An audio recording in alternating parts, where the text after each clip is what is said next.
Hello दोस्तों, स्वागत है हमारे यूट्यूब चैनल टेक स्टडी पर। आज हम पढ़ने वाले हैं क्लास 10 का साइंस। ठीक है, चैप्टर का नाम है जीव जनन कैसे करते हैं। क्या है? जीव जनन कैसे करते हैं। ठीक है, क्या होता है जीव जनन कैसे करते हैं। देखो, पहला हमारा हेडिंग इसमें आएगा कि जनन। पहले हम देखते हैं कि जनन होता क्या है। ठीक है, क्या है जनन। ठीक है, जनन क्या है? अपने समान बच्चा पैदा करना ही क्या कहलाता है? जनन कहलाता है। ठीक है, मतलब अपने समान संतान उत्पन्न करना ही वही जनन कहलाता है। या बोले तो बच्चा या बबुआ बाबू, ठीक है, बबुआ पैदा करना ही क्या कहलाता है? जनन कहलाता है। ठीक है, बच्चा पैदा करना क्या कहलाता है? जनन। ठीक है, अपने समान बच्चा पैदा करना ही क्या कहलाता है? जनन कहलाता है। अब देखो, जनन के क्या है कि जनन किस प्रकार होता है। ठीक है, जनन दो प्रकार का होता है। जनन कितने प्रकार का? दो प्रकार का। पहला है अलैंगिक जनन, अलैंगिक दूसरा क्या है? लैंगिक जनन। ठीक है, लैंगिक जनन। देखो, अलैंगिक जनन क्या होता है और लैंगिक जनन क्या होता है। ठीक है, और जीव जनन कैसे करते हैं, चैप्टर का नाम है हमारा। ठीक है, क्या है जनन? क्या है कि बच्चा पैदा करना ही क्या कहलाता है? जनन कहलाता है। मतलब बोले कि अपने समान संतान उत्पन्न करना ही क्या कहलाता है? जनन कहलाता है। या बच्चा पैदा करना ही जनन कहलाता है। या बबुआ पैदा करना ही क्या कहलाता है? जनन कहलाता है। अब जनन कितने प्रकार का से होता है? दो प्रकार से। कितने प्रकार से? दो प्रकार से। एक होता है अलैंगिक जनन और दूसरा क्या होता है? लैंगिक जनन। अलैंगिक जनन किसे कहते हैं? इसमें क्या होता है, केवल एक जनक भाग लेता है। जिस जनन में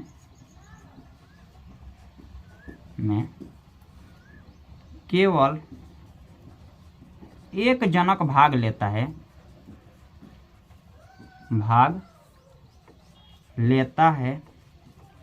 उसे अलैंगिक जनन कहते हैं। क्या कहते हैं? जिस जनन में केवल एक जनक भाग लेता है उसे अलैंगिक जनन कहते हैं। अब समझिए कि क्या है अलैंगिक जनन में। जनक मतलब क्या होता है बाबू? ठीक है, जनक यानी होता है पप्पा। ठीक है, मतलब क्या है, इधर जनक बोले तो इधर क्या है? माई है, बोले तो मेहरारू। इधर क्या है? मर्द। ठीक है, ये दोनों मिलेंगे तो क्या होगा? पहले इन दोनों में क्या होगा? मुलाकात होगा। अब मुलाकात होगा तो प्यार होगा, प्यार होगा तो एक बबुआ होगा। ठीक है, तो बबुआ पैदा कैसे हुआ? इन दोनों के मुलाकात से। ठीक है, अब मुलाकात कैसे होंगे ये तो आप बुझ ही रहे हैं। ठीक है, और बबुआ कैसे पैदा होगा ये तो बताने की आवश्यकता नहीं है, इतना तो जान ही रहे होंगे ना। तो अब इन दोनों में वही जो बबुआ पैदा करेंगे तो उन दोनों में क्या होगा? जनन होगा। मतलब मिलेंगे, दोनों क्या करेंगे? मिलेंगे। ठीक है, देखना शादी ब्याह के बाद क्या होता है, जिसका नया नया शादी हुआ साल भर के बाद वो बबुआ हो जाता है, वो खूब हुमच के जनन किए होंगे। ऐसा नहीं कि नहीं किए होंगे। तो जनन किए किस लिए? वो बबुआ पैदा करने के लिए। ठीक है, तो इधर बच्चा का निर्माण होता है। इन दोनों जब क्या करते हैं, जनन करते हैं, तो क्या होता है? एक बच्चा का निर्माण होता है। अब समझ में आ गया कि जनन क्या होता है।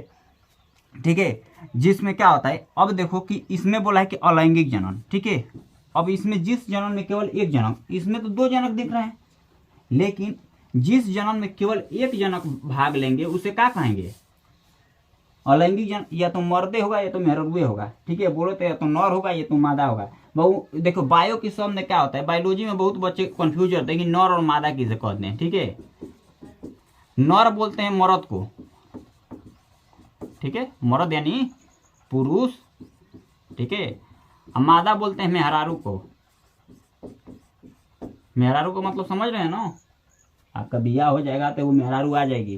ठीक है, अच्छा आप लोग देखिए, लड़कियों का जब बियाह हो जाता है तो उनका एगो मर्द आ जाता है।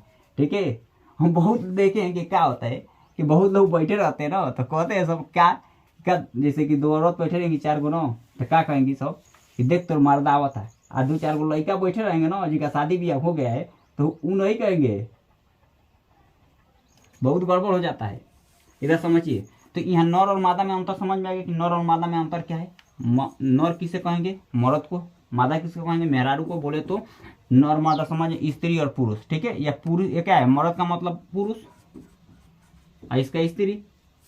अब समझिए कि अलैंगिक जनन में इन दोनों में से कोई एक ही रहता है, ठीक है, इन दोनों में से क्या रहता है, कोई एक ही रहता है। जैसे कि इसमें आ जाएगा, आप लोग का एग्जाम्पल के तौर पर ले लेंगे अमीबा, ठीक है, क्या हो जाएगा अमीबा, ठीक है। अमीबा में क्या होता है, अलैंगिक जनन होता है, ठीक है। यह क्या होता है, इसमें टूटने वाली प्रक्रिया होती है, ठीक है, बिछड़ने वाली। तो ये क्या होता है, अमीबा में क्या होता है, अलैंगिक जनन होता है, ठीक है। अलैंगिक जनन किस में होता है, समझिए, अमीबा आपको कक्षा 9 में पढ़ा दिया गया होगा, ठीक है। समझिए लैंगिक जनन किस में होता है, जिसमें दो जनक भाग लेते हैं, ठीक है। इस जनन में, लैंगिक जनन में, इस जनन में दो जनक भाग लेते हैं, भाग लेते हैं। अभी बताए हैं कि दो जनक भाग लेंगे, मर्द मेहरा दूगो है ना, इनमें क्या हो रहा है, दूगो पार्टिसिपेट कर रहे हैं, तभी ना एक बच्चा का निर्माण हो रहा है। मतलब क्या है कि मेन चीज हमारा क्या, बच्चा, ठीक है, वही जनन कहलाता है। तो जनन में क्या है कि लैंगिक जनन में क्या होता है, इसमें दो जनक भाग लेंगे, इसमें जो जनन क्रिया होगी लैंगिक अंगों द्वारा होती है। लैंगिक अंग क्या होता है, पुरुष में लैंगिक अंग क्या होता है बाबू, लिंग होता है। मेहरारू में बिजाइना होता है, योनि जो बोलेंगे, योनि, ठीक है। ये क्या है, लैंगिक अंग है। अब आप लोग को क्या है, लिंग नहीं समझ में आ रहा है बाबू। अब आप लोग सोचेंगे कि लिंग सर जी पुरुष या मादा है, ऐसा नहीं है बाबू। लिंग क्या होता है, पुरुषों में क्या होता है, लिंग होता है जिससे आप लोग पेशाब करते हैं, ठीक है। और मादा में क्या होता है, योनि होता है जिससे क्या होता है, लैंगिक अंग होता है। अब समझिए कि इन दो लैंगिक जनन में क्या होता है, दो जनक भाग लेते हैं, ठीक है। अब इतने का स्क्रीनशॉट लीजिए, इसके बाद आगे बताते हैं।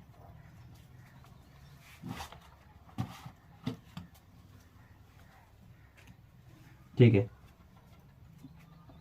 देखिए लैंगिक जनन में, इसको मिटाते हैं थोड़ा। देखिए लैंगिक जनन में, ठीक है, इसमें दो जनक भाग लेंगे, इधर लेगा नर और इधर ले लेते हैं मादा, ठीक है।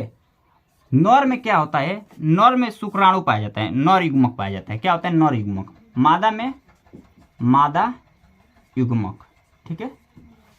नर में क्या होता है, नर युग्मक, मादा में मादा युग्मक, ठीक है, युग्मक, ठीक है। युग्मक के रूप में क्या होता है, समझिए, युग्मक के रूप में इधर होता है शुक्राणु, शुक्राणु, ठीक है। अब शुक्राणु आपको मालूम है ना क्या होता है, जिसे बीज आप लोग कहते हैं उसी को शुक्राणु कहते हैं। इधर मादा में क्या है, ठीक है, मादा में मादा युग्मक के रूप में होता है क्या, अंडाणु, अंडाणु।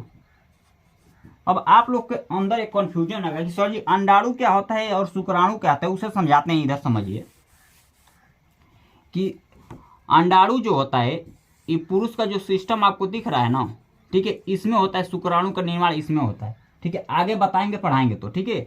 इसमें क्या है, मादा का जो होता है योनि, ठीक है, योनि में गर्भाशय जो होता है, ठीक है। इसी गर्भाशय में क्या होता है, इधर अंडकोश होता है, ठीक है। इधर बोले तो क्या, इसे कहते हैं ओवम, ठीक है। क्या कहते हैं, अंडाशय, सॉरी, इसे क्या कहते हैं, अंडाशय कहते हैं। इसी में अंडा का निर्माण होता है महिलाओं में। यही जब अंडा और शुक्राणु जब मिलते हैं तो वो बबुआ का निर्माण होता है, ठीक है।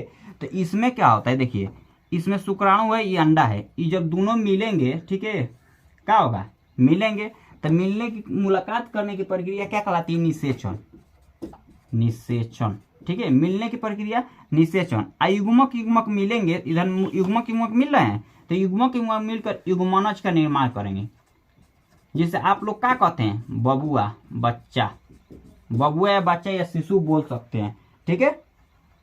युग्मनज, युग्मक युग्मक मिलकर क्या करेंगे, युग्मनज का निर्माण करेंगे, जिसे अब बबुआ या बच्चा कहते हैं। इस प्रकार लैंगिक जनन में क्या होता है, अब देखिए कि इसमें क्या होता है, जो नर का डीएनए होता है, ठीक है, और जो मादा का डीएनए होता है, ये दोनों मिलते हैं तो एक नए डीएनए का निर्माण करते हैं, ठीक है। जो बबुआ का डीएनए होगा वो थोड़ा अलग होगा इन दोनों से, ठीक है। कि क्या होता है, जैसे ही रहते हैं वैसे ही वो भी रहता है, ऐसा नहीं ना होता है।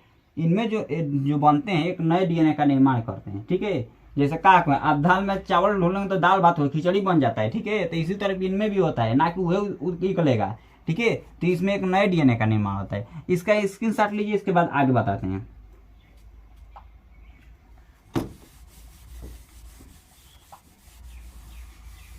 देखिए अलैंगिक जनन की विधियां क्या है, अलैंगिक जनन की विधियां, ठीक है। अलैंगिक जनन की निम्न विधियां हैं, पहला हम लोग देखते हैं विखंडन। पहला क्या है? विखंडन। ठीक है, अलैंगिक ज्ञान की विधियों में क्या आता है? विखंडन हम लोग देखते हैं। ठीक है, इसमें क्या होता है? एक कोशिका टूटकर क्या होती है? दो कोशिका में बढ़ जाती है। इसमें एक कोशिका टूटकर क्या होती है? एक कोशिका दो कोशिकाओं में बढ़ जाती है।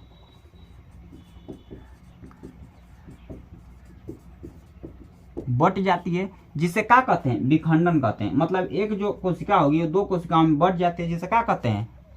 विखंडन कहते हैं। ठीक है, अब देखो बढ़ने की प्रक्रिया मतलब कोई एक लोग हैं, ठीक है, विखंडन किसे कहते हैं? मतलब बढ़ जाना। ठीक है, जैसे समझिए जैसे क्या होता है कि जैसे विखंडन की प्रक्रिया आप लोग को क्या होगा, मर्द मेहरान में देखने को गजब का मिलता है। जब उन लोग का डिवोर्स होता है, तलाक होता है कि नहीं होता है? तो वहां पर भी क्या हो रहा है? विखंडन की प्रक्रिया। मतलब एक दूसरे से अलग हैं। जब दोनों एक थे तो क्या करते? मर्द मेहरान करा रहे थे, लेकिन जैसे वो अलग हो गए तो क्या हो गए? दो हो गए ना। पहले एक थे लेकिन दोनों क्या हो गए? अलग हो गए। तो अलग होने की प्रक्रिया क्या होती है?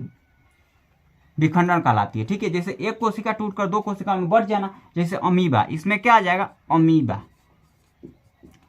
अमीबा में समझिए, अमीबा में किस प्रकार विखंडन होता है। जैसे कि अमीबा का चित्रण, अमीबा का देखिए, अमीबा का कोई निश्चित आकार नहीं होता है, ये आपको मालूम होगा। ठीक है, इसमें जो इसका केंद्रक है दो केंद्रक में बढ़ जाता है। क्या होता है? दो केंद्रक में बनना चालू हो जाता है। ठीक है, ऐसे है ऐसे। और धीरे धीरे क्या होगा? ये जो अमीबा है ये दो हिस्सों में बढ़ जाता है। आगे चलकर क्या होता है? दो हिस्सों में बढ़ जाता है। तो यहाँ पर क्या आपको देखने को मिला? विखंडन देखने को मिल रहा है। जिसे में अमीबा, इसमें विखंडन में क्या होता है? एक कोशिका टूटकर दो कोशिका में बढ़ जाती है, जिसे कि अमीबा। देखिए इसमें एक सेल्स दो सेल्स में बदला कि नहीं बदला? तो इसका एक स्क्रीनशॉट लीजिए। इसके बाद आगे देखते हैं। इसके बाद आता है बहुखंडन। इसके बाद हेडिंग आप लोग भी लगा लीजिए। ठीक है, और देखिए नोट्स तैयार करते जाइए। ठीक है, एकदम टोटली जो हाई स्कूल में जो आपका क्वेश्चन करेगा इससे अधिक नहीं आएगा। आप एक बढ़िया सा नोट तैयार करते रहिए, जैसे लिख रहे हैं वैसे लिखिए, अन्यथा स्क्रीनशॉट लेते जाइए। ठीक है, बैठ के बाद में लिख लीजिएगा। देखिए यहाँ पर बहुखंडन। बहुखंडन में क्या होता है? ठीक है, बहुखंडन में क्या होता है? एक कोशिका टूटकर बहुत सारे कोशिकाओं में बढ़ जाती है। क्या होती है? एक कोशिका क्या होती है? एक कोशिका टूटकर क्या होती है? बहुत सारी कोशिकाओं में बढ़ जाती है। बहुत सारी कोशिका में बट जाना। इसमें क्या होता है? बहुखंडन में एक जो सेल्स होती है बहुत सारे टुकड़ों में बढ़ जाती है। ठीक है, और अपना बॉडी का निर्माण कर लेती है, पुनः वो बना लेती है। ठीक है, तो इस प्रकार बहुखंडन में क्या होता है? क्रियाएं होती हैं। बहुखंडन में क्या होता है? एक सेल्स टूटकर बहुत सारे कोशिकाओं में बढ़ जाती है, जिसे क्या कहते हैं? बहुखंडन कहते हैं। जिसे मलेरिया परजीवी,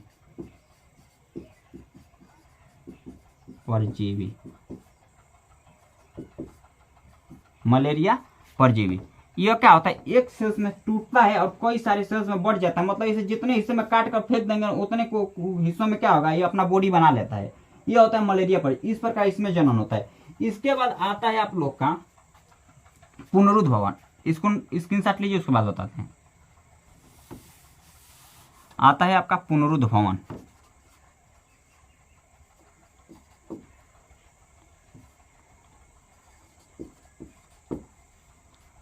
यह पुनर्जनन कह सकते हैं। ठीक है, अमर कह सकते हैं। ठीक है, पुनरुद्ध भवन।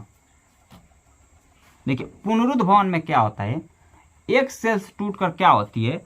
जितना इसका सेल्स टूटेगा उतना अपना क्या करेगी? बॉडी का पुनः निर्माण कर लेती है। क्या करती है?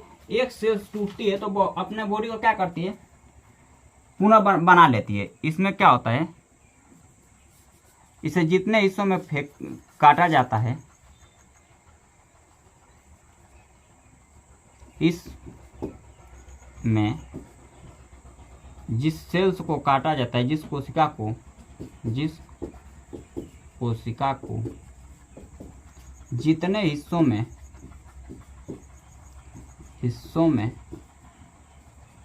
काटा जाता है या अलग किया जाता है, तो अपनी संरचना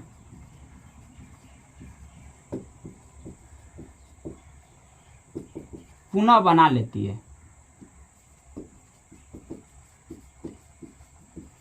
बना लेती है, जिसे क्या कहते हैं, पुनरुद्भवन कहते हैं। जैसे कि आपका आ जाएगा प्लेनेरिया, क्या आ जाएगा, प्लेनेरिया, प्लेनेरिया, क्या एग्जाम्पल में प्लेनेरिया।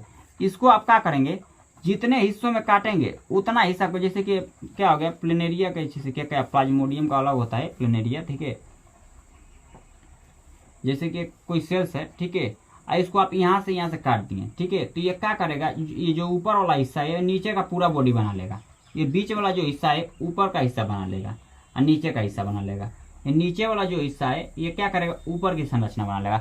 इस प्रकार क्या करता है, अपनी बॉडी की संरचना बना लेता है, इसे मरता नहीं है, क्या होगा, मरेगा नहीं, ठीक है। जैसे बेहया देखे हैं, बेहया क्या है, बेहया देखे हैं, ठीक है, देखे होंगे गांव में, ठीक है। तो बेहया को आप तूड़ ताड़ कर फेंक दीजिए ना, पुनः अपना शरीर क्या करेगा, बना लेता है, ठीक है। इस प्रकार इसमें क्या होता है, जनन होता है।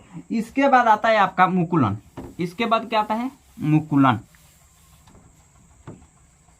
मुकुलन, ठीक है। मुकुल के द्वारा नए पौधे का बनना, पौधे का बनना क्या कहलाता है, मुकुलन कहलाता है।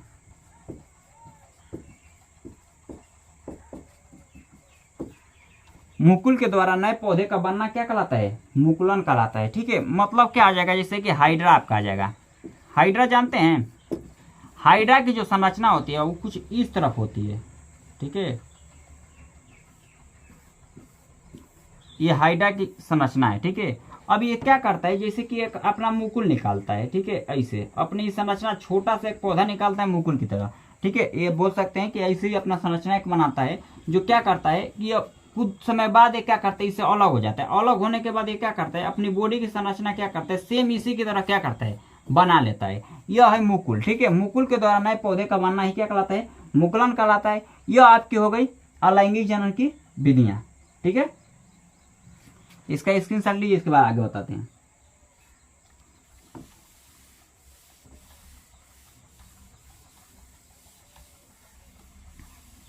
देखो लैंगिक जनन आपको बताइए दिए कि लैंगिक जनन में क्या होता है, नर और मादा दोनों होते हैं। अब एक चीज समझिए, लैंगिक जनन, मानव में लैंगिक जनन हम पढ़ाएंगे आगे, फिलहाल समझिए पुष्प की थोड़ा संरचना समझिए, ठीक है। किसकी संरचना, पुष्प की संरचना।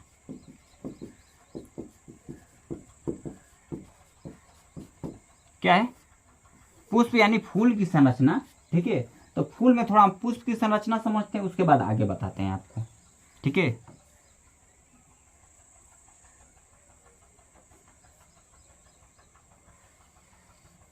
चित्र बनाते हैं,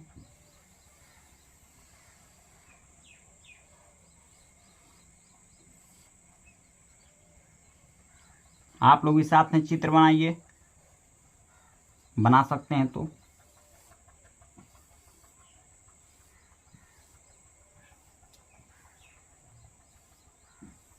यह हो गई आपकी पुष्प, ठीक है। अब देखते हैं, थोड़ा नामकरण करते हैं इसमें, ठीक है। देखिए ये जो है इसे बोलते हैं बाह्य दल, क्या है, सॉरी, हाँ बाह्य दल, दल, ठीक है। यह क्या है, दल, और यह क्या है, पराग कोश, कोश, ठीक है। यह कहता है कनेक्टर, इसे बोल सकते हैं या संयोजी बोल सकते हैं, ठीक। यह होता है पुतंतु,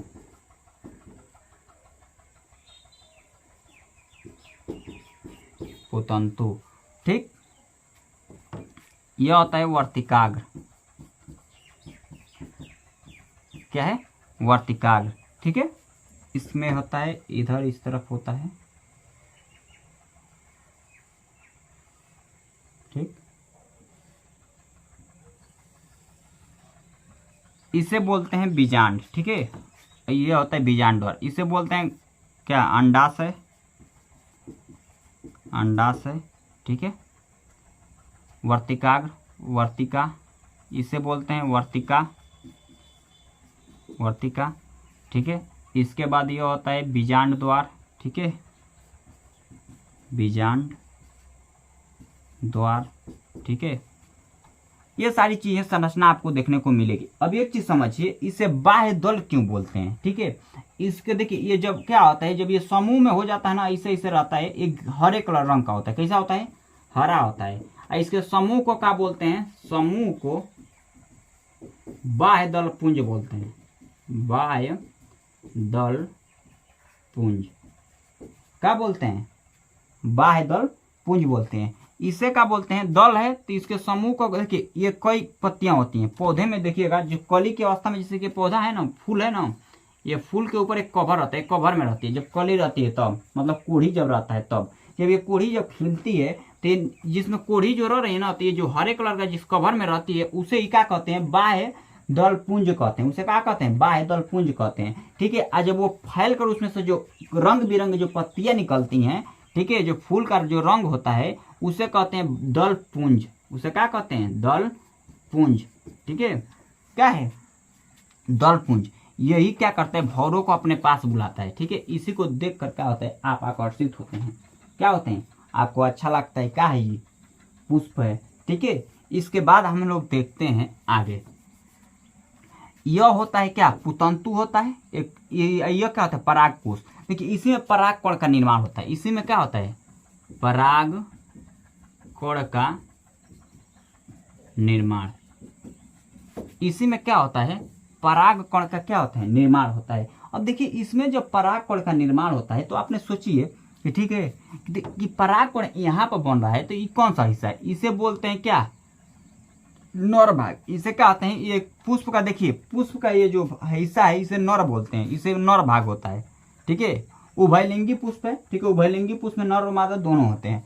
तो इसमें क्या देखिए, इसमें इस वाले भाग को क्या बोलते हैं, नर। इस टोटल जो भाग आपको दिख रहा है ये वाला नर युग्मक, ये नर युग्मक होता है। ये जो हिस्सा दिख रहा है ये मादा का होता है, ये किसका होता है, मादा का, मादा यानी मेहरारू का, एक होता है पुरुष का। अब एक चीज समझिए, इसे बोलते हैं पुमांग, इसे बोलते हैं जयांग, ठीक है।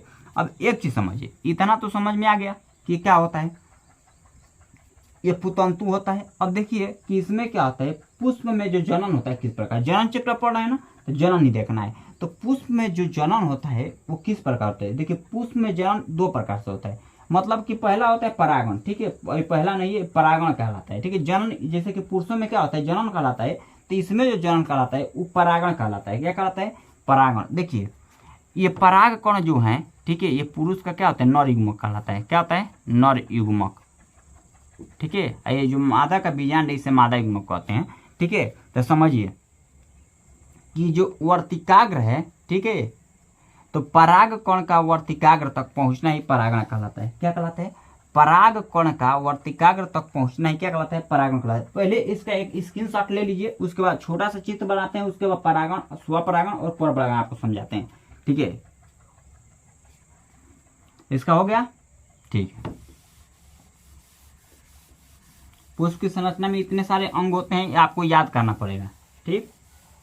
अब देखिए कि परागण क्या होता है, स्वपरागण क्या होता है और परपरागण क्या होता है। परागण क्या होता है, इधर लिखते हैं परागण, ठीक है। इधर हम पुष्प की एक संरचना छोटी सी बना लेते हैं, देखिए चित्र अच्छा नहीं बन रहा है, लेकिन आप लोग समझ जाइए, समझने के लिए बना रहे हैं, ठीक। यह नाम आपको मालूम हो चुका होगा कि क्या है, अभी बताए हैं, इसके पहले ही कुछ देर पहले। देखिए अब ये परागण क्या होता है, मतलब कि जो पराग कण जो थे यहाँ पर पराग कोश में, पराग कोश में इसमें क्या था, पराग कण था, पराग कण, ठीक है। अब इसी पराग कण का वर्तिकाग्र तक, ये क्या है, वर्तिकाग्र, ठीक है। इस पराग कण का वर्तिकाग्र तक पहुंचना ही क्या कहलाता है, परागण कहलाता है, ठीक है। पराग कण का, ठीक है, पराग कण का वर्तिकाग्र तक पहुंचना क्या कहलाता है, पराग कण का वर्तिकाग्र तक पहुंचना ही क्या कहलाता है, परागण कहलाता है, ठीक है। पराग कण का वर्तिकाग्र तक पहुंचना ही क्या कहलाता है, परागण कहते हैं। और देखिए परागण क्या है, मतलब कि नर है ना, ठीक है। तो यहाँ पर एक चीज समझिए कि इसको क्या मान लेते हैं, लड़का, ठीक है, लड़का, ठीक है। आई क्या आता है, इधर ले लेते हैं लड़की, ये वाला हिस्सा लड़की का है तो इधर लेते हैं लड़की, ठीक है। यह लड़का, आई का है लड़की, ठीक है। अब क्या है, लड़कवा का लड़किया तक पहुंचना ही क्या कहलाता है, परागण कहलाता है। मुलाकात करना क्या कहलाता है, परागण, ठीक है। आप लोग मुलाकात करेंगे तो मुलाकात कहलाता है, ठीक है। कहते हैं कि जिंदा रहने के लिए एक मुलाकात जरूरी है सनम, ठीक है। तो इधर क्या है, लड़कवा का लड़किया तक पहुंचने के लिए जो प्रक्रिया होती है उसे क्या कहते हैं, परागण। मुलाकात करने की प्रक्रिया परागण। कहाँ मुलाकात करते हैं, बान्हा पर। खेसरिया नहीं कहता है कि यह ललकी चुनरिया ओढ़ के कान्हा पर आ होई मुलाकात बान्हा पर बाबू। तो क्या कहते हैं, लड़कवा का लड़किया तक बान्हा पर। बान्हा यहाँ किस चीज का कार्य कर रहा है, वर्तिकाग्रता। किस चीज का, वर्तिकाग्र का, ठीक है। तो बान्हा किस चीज का, वर्तिकाग्र का, ठीक है। तो क्या है, पराग कण का वर्तिकाग्र तक पहुंचना ही क्या कहलाता है, परागण कहलाता है, ठीक है। पराग कण का वर्तिकाग्र तक पहुंचना ही क्या कहलाता है, परागण कहलाता है, ठीक है। इतना समझ में आ गया। इतना समझने के बाद देखिए कि ये बोल सकते हैं लड़कवा का लड़किया तक पहुंचना ही परागण कहलाता है। वो लिखना नहीं बाबू, लिखना क्या है यहाँ, परागण किस, पराग कौन किसे माने हैं, लड़कवा को, कहीं कि नर भाग है, आई मेहरारू का भाग है, तो इसे क्या मांगे हैं, लड़की, ठीक है। तो लड़कवा का लड़किया तक पहुंचना क्या कहलाएगा, परागण, ठीक है। ये बोल सकते हैं क्या, पराग कण का वर्तिकाग्र तक पहुंचने की प्रक्रिया क्या कहलाती है, परागण का, ठीक है। ये वर्तिकाग्र किस चीज का कार्य कर रहा है, बोलिए, अभी बताए हैं ना, बान्हा का। तो इसे याद रखिएगा। अब थोड़ा इसको मिटाते हैं, ठीक है। अब समझिए, परागण दो प्रकार से होता है। परागण कितने प्रकार से होता है, दो प्रकार से। एक होता है स्वपरागण, क्या होता है, स्वपरागण। और दूसरा क्या होता है, परपरागण, ठीक है। पहला क्या होता है, स्वपरागण, और दूसरा क्या होता है, परपरागण। स्वपरागण किसे कहते हैं, इधर देखते हैं, स्वपरागण, ठीक है। इधर ये देख लेते हैं। स्वपरागण कहते हैं कि जब परागकण क्या हो, समझिए कि जब परागकण जब किसी पुष्प का परागकण उसी पुष्प के वर्तिकाग्र तक पहुंचेगा तो उसे क्या कहेंगे, स्वपरागण, ठीक है। जब किसी पुष्प का परागकण उसी पुष्प के वर्तिकाग्र तक पहुंचता है तो उसे क्या कहते हैं, स्वपरागण। जब किसी पुष्प का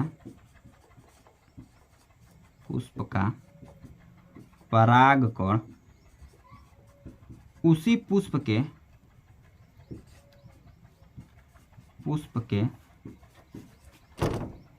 वर्तिकाग्र तक पहुंचता है तो उसे क्या कहते हैं, स्वपरागण कहते हैं।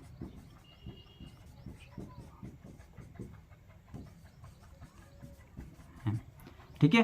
परपरागण में क्या होता है कि एक, जैसे कि एक ही जाति के पुष्प क्या होगा, जैसे कि इसमें क्या है, एक पुष्प का, जब किसी पुष्प का परागकण उसी जाति के पुष्प के वर्तिकाग्र तक पहुंचता है तो उसे क्या बोलते हैं, स्वपरागण। मतलब कि एक ही पुष्प है, मतलब ये पुष्प है, इसी का परागकण इसे वर्तिकाग्र तक पहुंच जाते क्या बनेंगे, स्वपरागण, ठीक है।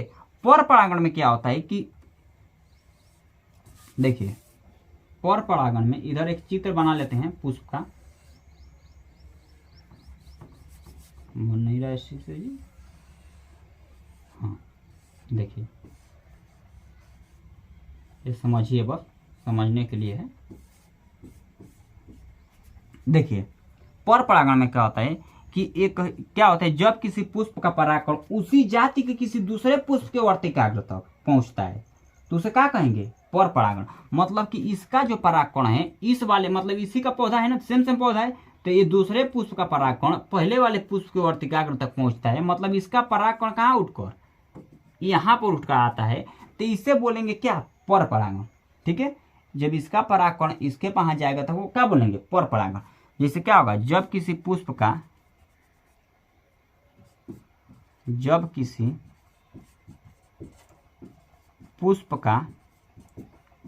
परागकण उसी जाति के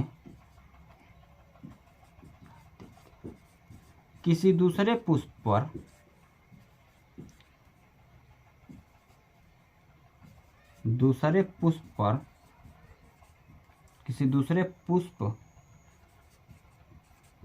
के वर्तिकाग्र तक तक पहुंचता है तो उसे क्या बोलते हैं? पर परागण।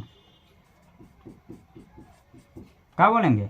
पर परागण। देखिए स्वपरागण और पर परागण का आपको एग्जाम्पल कौन दिखाता होगा?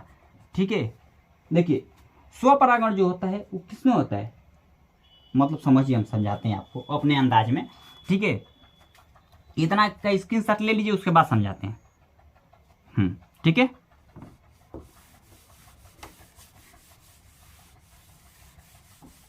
देखिए स्वपरागण और पर परागण। देखिए जब क्या हो, देखिए स्वपरागण के एग्जाम्पल ना आपको क्या होगा, देखिए दिखाते हैं, समझिए कि ये कोनो लड़का है आ एगो गांव है। ठीक है, इसी गांव में का ये लड़का है, इसी गांव में का ये लड़किया है। ठीक है, ये लड़की है, ये लड़का। ठीक है, ये कलुआ है, ये जूलिया है। ठीक है, अब दोनों लड़कवा एक ही, लड़की एक ही गांव का है। ठीक है, मतलब घरवा आमने सामने है। ठीक है, तो जब क्या होगा, जब कलुआ जूलिया तक पहुंचेगा तो उसे क्या करेंगे? स्वपरागण।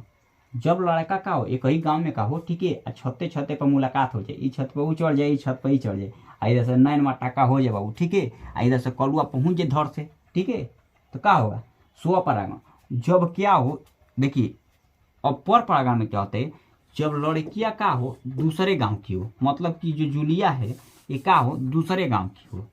ठीक है, एक और बिरादर हो। ठीक है, तो यहाँ पर देखिए जब कलुआ क्या करेगा, इसके यहाँ आएगा। ठीक है, मतलब यहाँ पर क्या लिखिए, आरपुर, इधर पारपुर। ठीक है, ये आरपुर है, ये पारपुर है। ठीक है,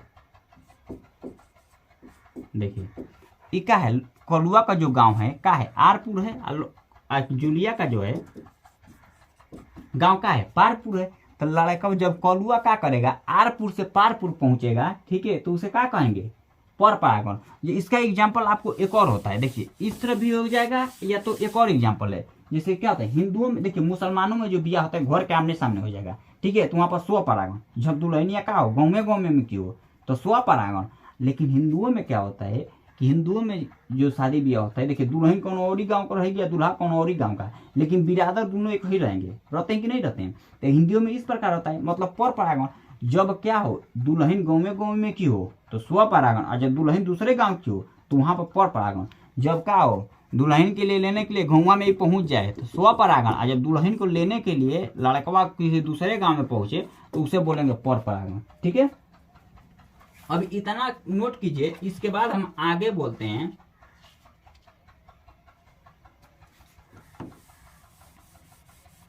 ठीक है, आगे हम लोग देखते हैं। ठीक है, आगे ये पुष्प की संरचना में आ गया स्वपरागण और पर परागण। देखिए स्वपरागण से लाभ क्या है और हानि क्या है। स्वपरागण से लाभ तथा हानि। देखिए इसमें जो होता है पुष्प का शुद्ध वंश चलता है, शुद्ध वंश चलता है। इसमें क्या होता है, पुष्प का शुद्ध वंश चलता है। दूसरा पॉइंट क्या है कि इसमें एक किसी नई जाति की उत्पत्ति नहीं हो पाती, किसी नई जाति की उत्पत्ति नहीं हो पाती। ठीक, इसमें किसी नई जाति की उत्पत्ति क्या होती है, नहीं हो पाती है। ठीक है, अब इसमें देखिए हानि इससे क्या है।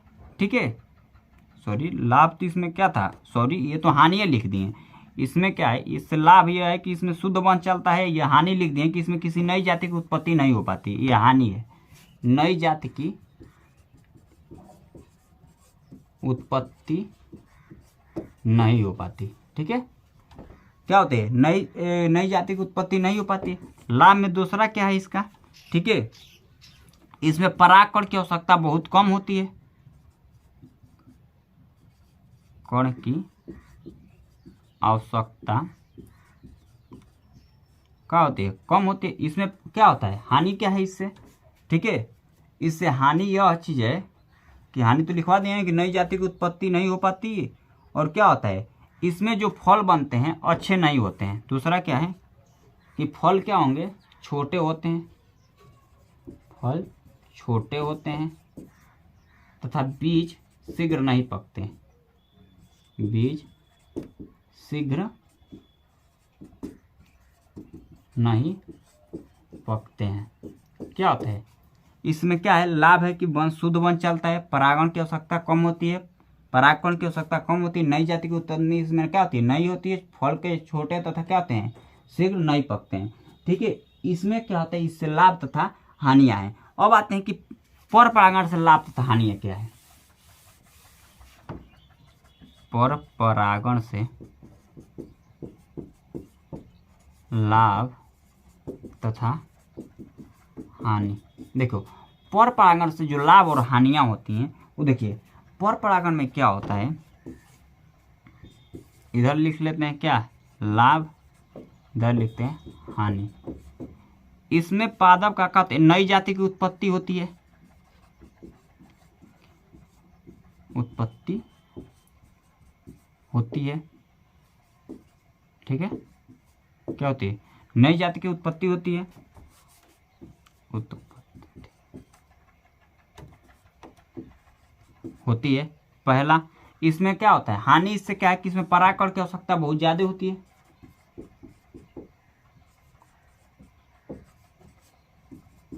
आवश्यकता क्या होती है, ज्यादा होती है, ठीक है। इसमें क्या होता है, लाभ क्या है कि इसमें फल बहुत स्वादिष्ट होते हैं, फल बहुत मीठे होते हैं, मीठे होते हैं तथा इसको क्या होता है, हानि क्या है कि इसमें बाह्य साधनों पर निर्भर होना पड़ता है, बाह्य साधनों पर निर्भर होना पड़ता है।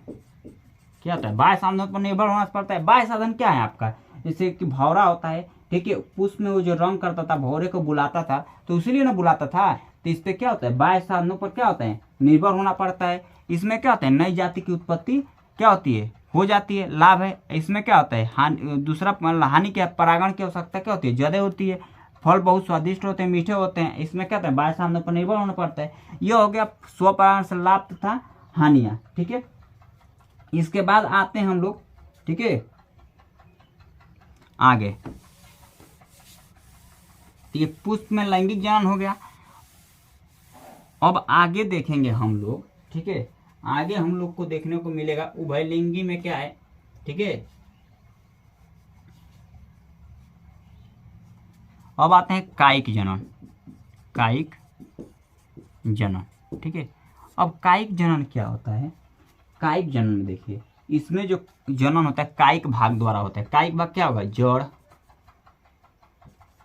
जड़, तना, पत्ती, ठीक है। क्या होता है, जड़, तना, पत्ती।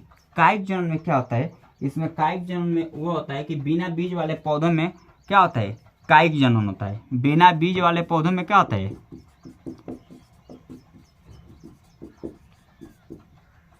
पौधों में कायिक जनन होता है, ठीक है। बिना बीज वाले पौधे में क्या होता है, कायिक जनन होता है। अब कायिक जनन में क्या होता है, जैसे जड़, तना, पत्ती अभी बता दिए हैं, ठीक है। अब इसमें पहला हम लोग देखते हैं, जिसमें बीज नहीं पाया जाता है उसमें कायिक जनन होता है। पहला है कॉलम लगाना, कॉलम लगाना। कॉलम लगाना में क्या होगा कि पौधे को छोटे छोटे टुकड़ों में काट कर क्या किया जाता है, ये बोल सकते हैं कलियों को छोटे छोटे टुकड़ों में, कलियों को छोटे छोटे टुकड़ों में काट कर क्या करते हैं, मिट्टी में लगा देते हैं, या गाड़ देते हैं,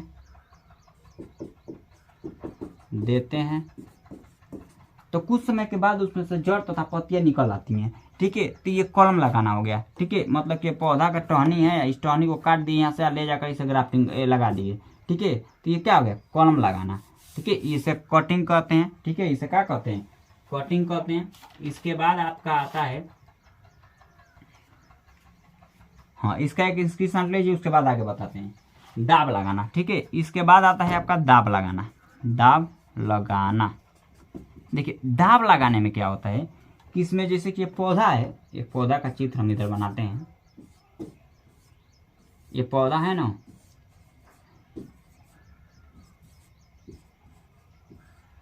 इस पौधे में क्या किया जाता है,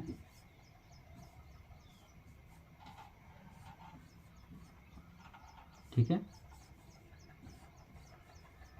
इस पौधे में क्या किया, इस टहनी को झुका कर क्या किया जाता है, मिट्टी में दबा दिया जाता है, और यहाँ से मिट्टी की लेयरिंग कर दी जाती है, ठीक है। लेयरिंग करने के बाद क्या किया जाता है कि इसमें से जड़ इधर से निकलना चालू हो जाएगा, जड़ पत्ती निकलना चालू हो जाएंगी, और निकलने के बाद इसे जब निकल जाएंगे इसे काट कर क्या किया जाता है, इसे प्लांटिंग कर दिया जाता है, मतलब दूसरे जगह ले जाकर लगा दिया जाता है। यह होता है क्या, दाब लगाना, ठीक है। क्या होता है, दाब लगाना, मतलब कि यहाँ पर बोल रहे हैं, आप लोग लिख लीजिए, दाब लगाना उसे कहते हैं कि इसमें पौधे की टहनी को क्या किया जाता है, झुका कर मिट्टी में दबा दिया जाता है, जिसमें से कुछ समय बाद नए पत्ती तथा पौधे निकल आते हैं, जिसे क्या किया जाता है, अदर की टहनी को काट कर उसे ले जाकर नए जगह क्या किया जाता है, लगा दिया जाता है। इसे ही क्या कहते हैं, दाब लगाना कहते हैं। इसके बाद बाबू आपका आता है, आपका अभी तो बताएं कि स्वपरागण से लाभ और हानियां होती हैं, ठीक है। इसके बाद ग्राफ्टिंग आता है, ठीक है। ग्राफ्टिंग में क्या किया जाता है, ठीक है, कि एक पौधे को टहनी को काट कर दूसरे पौधे के टहनी को काट कर जोड़ दिया जाता है, जोड़ने के बाद उसे लगाया जाता है। तो फिलहाल इतना आप लोग नोट कीजिए। इसके बाद हम लोग देखते हैं कि मानव में जन्म किस प्रकार होता है।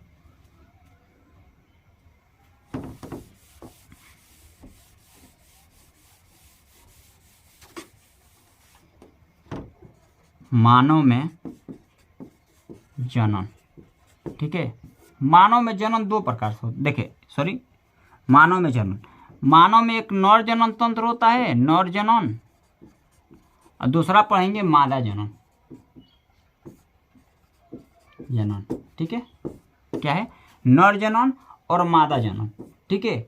और देखिए ये मेल रिप्रोडक्टिव सिस्टम क्या होता है और फीमेल रिप्रोडक्टिव सिस्टम क्या होता है, फिलहाल इसका आपको वीडियो मिल जाएगा, ठीक है। इस आप प्ले लिस्ट में जाइए या तो हमारा वीडियो लिस्ट खोलिए, उसमें आपको क्या होगा, नर जनन तंत्र और मादा जनन तंत्र बहुत बेहतरीन तरीके से पढ़ाया गया है, ठीक है। वहां से उस वीडियो को आप लोग देखकर इसमें लिख लीजिएगा, ठीक है। तो बस आज के लिए बस इतना ही बाबू, ये चैप्टर आपका पूरा कंप्लीट हुआ, इसे नोट कर लीजिए। आपको बता दें कि वीडियो लिस्ट में जब जाएंगे, वीडियो लिस्ट में जब जाएंगे तो वीडियो लिस्ट में आपको क्या होगा, नर जनन तंत्र, मादा जनन तंत्र आपको देखने को मिलेगा, ठीक है। आपको वहां पर बेहतरीन तरीके से समझाया गया, उस वीडियो को आप लोग देख लीजिए या ना कि छोड़ दीजिए, ठीक है। तो आज के लिए बस इतना ही, ये चैप्टर आपका पूरा कंप्लीट हो गया एक ही वीडियो में, ठीक। तो इसका क्या कीजिए, नोट कीजिए। और मुख्य बात कि आप लोग क्या आता है, कमेंट बाबू नहीं करते हो, ठीक है। अगर वीडियो आपको पसंद आ रहा है तो उसमें कमेंट दीजिए, कब सर जी ये टॉपिक चाहिए, वो टॉपिक चाहिए, तभी तो हम आगे वीडियो आपको देंगे। तो आपको जो भी चीज नहीं आ रहा है वो हमसे कमेंट में आप बात कर सकते हैं, ठीक है। कमेंट हम पढ़कर आपका जरूर जवाब देंगे, ठीक है। उसमें आपका जो भी चीज सॉल्व होगा वो करेंगे जरूर, ठीक है। इसलिए